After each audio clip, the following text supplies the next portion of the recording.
తాకట్టులో ఉన్న బంగారాన్ని విడిపించి ఆ రోజు ఆన్లైన్ రేటుకే మేము కొంటాం. Sharma gold company. నమస్కారం, వెల్కమ్ టు సుమన్ టీవీ. నేను గీతాంజలి. ప్రస్తుతం మనతో పాటు ప్రముఖ ఆధ్యాత్మికవేత్త, ఋగ్వేద అధ్యాపకులు, హిందూ ధర్మక్షేత్రం వ్యవస్థాపకులు సంతోష్ కుమార్ ఘనపాటి గారు ఉన్నారు. వారితో మాట్లాడదాం. గురుగారు నమస్కారం అండి. నమస్కారం అండి. మంగళమ్మ. నిత్య జీవితంలో ఎన్నో ధర్మ సందేహాలు ఉంటాయి. అందులో భాగంగా మొదటగా దీపారాధన గురించి ఎన్ని సందేహాలు, ఏ విధంగా చెయ్యాలి, అలాగే ఒక కుందు పెడుతూ ఉంటారు, 2 కుందులతో దీపారాధన చేస్తూ ఉంటారు, ఎన్ని ఒత్తులు వేయాలి, ఎలాంటి ద్రవ్యం, నిత్యం చేసుకునే పూజలో ఎలాంటి ద్రవ్యాన్ని వాడాలి, వీటిపైన సందేహాన్ని నివృత్తి చేయండి. నేను దీపారాధన మటుకు మీకు చెప్తానమ్మా సమగ్రంగాను. దీపారాధనలో మనకు 3 వస్తువులు వాడతాం మనం. ప్రమిద, చమురు, ఒత్తి. ఏ రకమైనటువంటి ప్రమిదను వాడాలి అని అంటే కనుక చాలా స్పష్టంగా చెబుతూ ఉన్నారు. తైజసం, దారవం, లౌహం, మార్తిక్యం, నారికేళజం అని చెబుతూ ఉన్నారు. మామూలు భాషలో దాని గురించి మనం చెప్పాలంటే తైజసం అంటే ఏం లేదు, బంగారు దీపపు కుందు. పూర్వం రాజులు వాడేవారు. అది కూడా బంగారం మరి వేడి తగిలితే కరిగిపోతుంది కదండి అంటారు మీరు. అది తగలకుండా చక్కగా దీపం మాత్రమే, పైగా బంగారు దీపపు కుందు ఆ దీపపు కాంతిని రిఫ్లెక్ట్ చేస్తుంది కదండి. అందువల్ల అది రాజులు ఎక్కువగా అది వాడేవారు. ఆ తర్వాత వెండి దీపపు కుందులు వాడవచ్చు. ఆ తర్వాత ఇత్తడి, రాగి, కంచు దీపపు కుందులు కూడా వాడవచ్చు అని చెప్తూ ఉన్నారు. రోజు పూజ చేసుకునే వాళ్ళు ఇత్తడివి ఇవి కూడా పెట్టుకోవచ్చు. ఇత్తడివి పెట్టుకోవచ్చు, రాగి, కంచు. దీంతో పాటుగా ఇంకా మట్టి ప్రమిదలు, మార్తిక్యం అంటే మట్టి ప్రమిదలు. ఇంకొకటి కూడా చెప్పారండి, కొబ్బరి ప్రమిదలు చెప్పారు. నారికేళజం అనే పదం వాడడం ద్వారా నేను అనుకోవడం కొబ్బరి కురుడీలు అని నేను అనుకుంటున్నాను. అంటే కొబ్బరి కురుడి వచ్చేసిన తర్వాత దాన్ని నీట్ గా మనం ప్రమిద సైజులో చిన్నగా కట్ చేయొచ్చు, దాంట్లో చేయవచ్చు. అవునండి, కొబ్బరి కురుడి అంటే నారికేళజం అని చెప్పడం ద్వారా కొబ్బరి చిప్ప కాదు, అలాగే పచ్చి కొబ్బరికాయ కూడా కాదు, ఎండు కొబ్బరిలో మనం చక్కగా దీపారాధన చేసుకోవచ్చు. ఇన్ని దీపపు ప్రమిదలు మనకు కనిపిస్తుంది. చమురులు విషయానికి వస్తే మొట్టమొదటి స్థానంలో ఉండేది ఆవు నెయ్యి. ఆవు నెయ్యి తర్వాత నువ్వుల నూనె. ఈ 2 ముఖ్యమైనటువంటి చమురులుగా చెప్పారండి. ఈ రెండిటినే ఉంచుకోమన్నారు ముఖ్యంగా. ఇవే ఉత్తమమైనవి అని చెప్పారు. సరేనండి, అవి మీకు అవకాశం లేదు, మరి ఇంకేం లేవా? ఉన్నాయి. ఆ తర్వాత సారషపం అని చెప్పడం ద్వారా ఆవ నూనెతో కూడా దీపం పెట్టవచ్చు.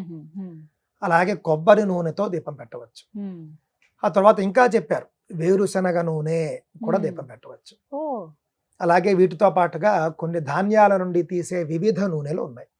అవన్నీ కూడా వాడచ్చు, వాడకూడదని ఏం చెప్పలేదు. కానీ స్థాయిలు చెబుతూ వచ్చారు. ఉత్తమం ఆవు నెయ్యి మరియు నువ్వుల నూనె.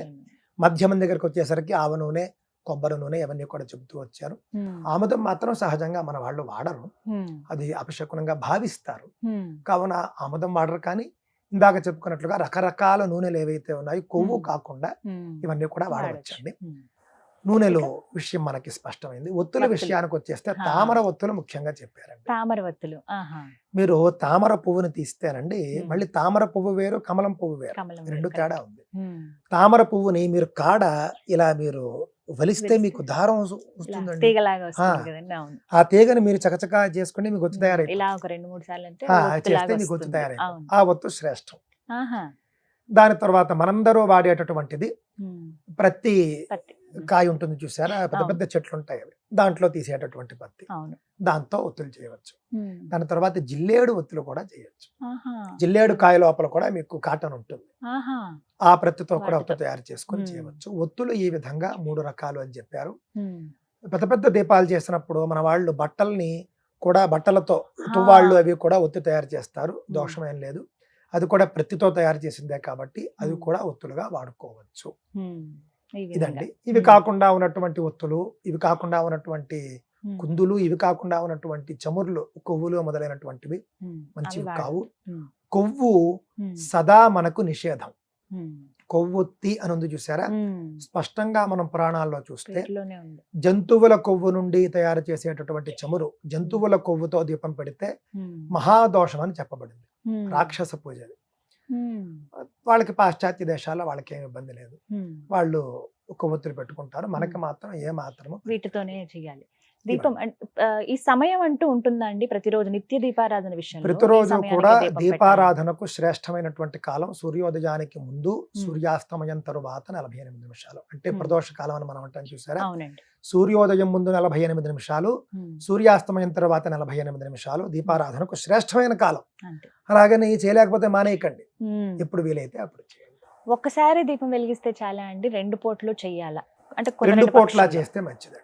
ఉదయము సాయంత్రము కూడా పెట్టేవాళ్ళు ఉన్నారు, అలా చేస్తే మంచిదండి. 2 సంధ్యలు అని మనం అంటాం. ఆ. సంధ్యాకాలంలో కూడా దీపారాధన చేస్తారు. సంధ్యాకాలము దీపారాధనకు మంచిదే. సంధ్యాకాలం అంటే సంధికాలం, అంటే నక్షత్రాలు కనిపించవు, ఇంకా సూర్యుడు వచ్చి ఉన్నాడు, ఆ కాలం మాట అండి. కొంతమందిని గమనిస్తాం, అంటే ఆఫీసులు వెళ్ళిపోయి ఇప్పుడున్న ఈ బిజీ లైఫ్ లో రాత్రి 8 గంటలకు అలా ఇంటికి చేరుతారు. అప్పుడు కొంతమంది ఎప్పుడు దీపారాధన వస్తే చేస్తారు. అప్పుడే చేయండి, ఎందుకంటే మానేయడం కంటే ఎప్పుడో ఒకప్పుడు చేయడం మేలు.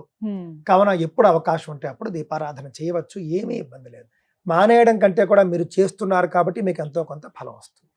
ఎన్ని వత్తులతో దీపారాధన చేయాలి? ఒత్తుల దగ్గరకు వచ్చేసరికండి, సాధ్యం త్రివర్తి సంయుక్తం అన్నారంటే 3 ఒత్తులు అనేటటువంటి పాఠాంతరం ఉంది, సాంప్రదాయం ఉంది. 2 ఒత్తుల సాంప్రదాయం కూడా ఉందండి. 2 లేదా 3 ఒత్తులు, కొన్ని ప్రత్యేకమైనటువంటి సందర్భాల్లో 4 ఒత్తులు దీపారాధన చేస్తారు. అది ప్రస్తుతానికి అనవసరం, కానీ ఆ సందర్భం వచ్చినప్పుడు చెప్తాను. కానీ రొటీన్ గా చేసుకునే దీపారాధన మాత్రం 3 ఒత్తులు లేదా 2 ఒత్తులు మాత్రమే చేసుకోవాలి. ఇది మాత్రం అందరూ గుర్తుంచుకోవాలండి. అంటే సమయాలు సరిగ్గా కుదరక ఒక పూట అవునండి. చేసి ఆ, రెండో పూట ఏమీ ఇబ్బంది చేయక. లేదండి, చక్కగా చేసుకోవచ్చు. అయితే ఈ దీపం అనేది ఇంటి యజమాని పెట్టాలని చెప్పి ఇప్పుడు బాగా ముందు నుంచి ఉన్నదేనేమో. అంటే శాస్త్రం ఏం చెప్పింది, ఇంట్లో దీపం అసలు ఎవరు పెట్టాలి? సాధారణంగా ఇంటికి దీపం ఇల్లాలు అనేటటువంటిది మన యొక్క ఒక సామెత లాంటిది, మనకు ఒక వచనం ఉంది. కానీ దీపారాధన ఇంటి యజమాని చేయాలి, ఆవిడ చేయాలి. ఇద్దరూ చెరొక దీపము చేసుకోవచ్చు, అప్పుడే మనకి 2 దీపాలు వస్తాయి. కానీ ఎక్కడ ఇబ్బంది ఎదురైందంటేనండి, ఇది ఆడవాళ్ల పని, మా పని కాదు అని మగవారు విడిచిపెట్టడమే దోషం. అయితే ఇక్కడ ఇంకొక విషయం కూడా మనం గమనించాలి. పూర్వకాలంలో మగవాళ్ళు అగ్నిహోత్రాలు అవి చేసుకునేవారు, కావున వాళ్ళు హోమం దగ్గర ఎలాగో అగ్ని పూజ చేసుకుంటారు కాబట్టి వాళ్ళు ఇక్కడ చేయకపోయినా పర్వాలేదనే అభిప్రాయం ఉండేది. ఇప్పుడు అవేం లేవు కాబట్టి, అగ్నిహోత్రాలు ఎవరు చేయటం లేదు కాబట్టి, మగవారు ఒక దీపం, ఆడవారు ఒక దీపం పెట్టుకోవడం మంచిది అనేది నా యొక్క అభిప్రాయం. పూజలు, దీపారాధనలు ఇవన్నీ ఆడవారి పనే, మావి కావు అని మగవారు అనుకోకూడదు. మగవారు చేసుకుంటే కుటుంబం అంతటికి వస్తుంది. ఆడవారు పాపం ఎంతని తపన పడతారు, ఆడవారు చేసుకున్నా కూడా కుటుంబం అంతటికి వస్తుంది, కాదని కాదు. ఇద్దరూ చేయాలి అనేది నా యొక్క అభిప్రాయం. చాలా చక్కగా వివరించారు గురుగారు. నమస్కారం అండి. నమస్కారం అమ్మా, మంగళమ్మ.